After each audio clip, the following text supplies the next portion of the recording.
What's going on, peeps? It's your boy K Seal coming with my weekend observations. A lot of sports going on this past weekend. A lot of boxing, a lot of basketball. For those of you that know me, I'm a huge boxing fan.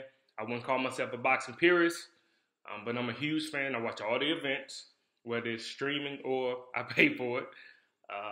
I love basketball and I love football, but football season is pretty much dead. But I'm coming to you with my boxing observations. First of all, the PPC had an event with Keith Thurman and Josesito Lopez. Thurman coming off a long layover, surgeries, injuries, things of that nature, and chose a good, tough opponent, but an opponent that him and his handlers didn't think would knock him out. And they were right. Josesito Lopez was almost guaranteed to give Keith Thurman a full 12 rounds and be tough. And that's what they got. They almost bit off more than they could chew in that 7th round when Lopez almost had Keith Thurman out of there. But the plan worked. He's a smart guy. He's a smart fighter. He knew what he was doing when he chose his opponent. But Lopez brought the fight to him. I was proud of him, especially in that 7th round. After getting knocked down in the 2nd, Keith, you can tell, was working on some things and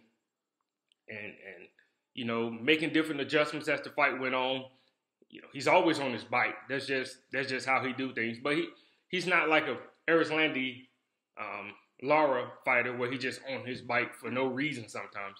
Seems like he's on his bike to find where he's comfortable, and then he sticks. And you know, he'll stay in the pocket and fight. He'll punch when his opponent is punching. I thought Keith was doing real well in the fight, especially considering he hadn't fought in 2 years. I was also proud of Lopez. Lopez did his thing. I don't think he's a great fighter. He's a good fighter. He's a tough fighter. And you can see the reason why Keith Thurman chose him in the 7th round when he had Keith Thurman hurt. Because a stronger fighter would have had Keith Thurman out of there. Belt gone, old gone. But the plan worked. Everybody's been dogging Keith Thurman over the last couple of years, talking about why he's not going to fight Errol Spence in his first fight, or maybe even his 2nd or 3rd fight back. After watching this past weekend, yeah, bro, you stay away from Errol. Errol would have had you out of there quick. He would have gone to your body and knocked you out when you drop your guard. That's simple. Keith Thurman know that.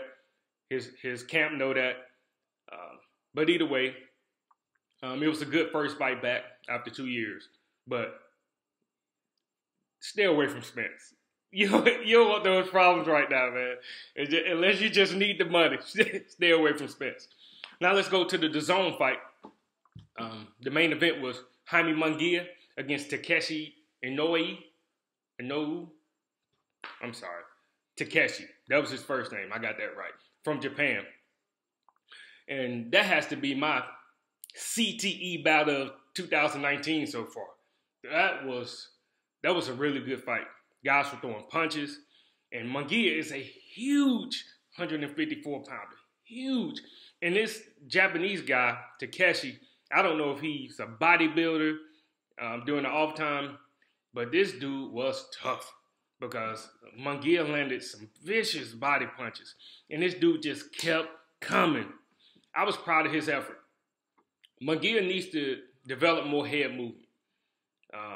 Otherwise, he's going to step up and weight, and it's going to be trouble for him. I would love to see Munguia fight Swift Hurd or Jamel Charlo at some point. Or even Tony Harrison. But Munguia knocked Tony Harrison out. I love Harrison. Harrison is from Michigan. I'm a Michigan fan, so I've cheered from him from the very first time I saw him walk into the ring wearing Michigan gear. But Tony Harrison, I honestly don't believe he's going to beat Jamel in their rematch. But back to Jaime Munguia. Good, tough fight. Takeshi, really good showing. He is going to be a tough out. This dude took all kinds of punches, upstairs and downstairs. And kept coming. And at the same time, Munguia showed a level head. He's only 22 years old. he was so calm. The Takeshi made it known that he wasn't going anywhere, and Munguia just kept with it. He kept throwing bombs. He didn't get discouraged. He didn't panic. He didn't punch himself out trying to get this guy out of here. That made it obvious he wasn't going anywhere. And he buckled down, and he fought through a very hard fight. I thought he won the fight easily, but man, those guys were throwing some blows. Like I said, that's my nomination for the CTE battle of 2019. And I'm not trying to make lightly of CTE, but man, the way those guys were catching punches with their dome piece, it was crazy. It was crazy. I am a fan of Takeshi now, and I'll continue to be a fan of Munguia. So to sum those up, Keith Thurman, good fight, good tough fight. Everybody fought well that was in the main event. Everybody came to fight. Everybody, I thought, fought to their capacity. Lopez did as well as he can do against just a superior boxer that I wouldn't say outclassed him, but he beat him easily. And Munguia, the same. Takeshi came to fight. This guy is tough. I mean, really tough. And he kept finding a home for that right hand, but Munguia buckled down and did his thing. Good job, DAZN. Good job, PBC. The main events were good. I can dig it.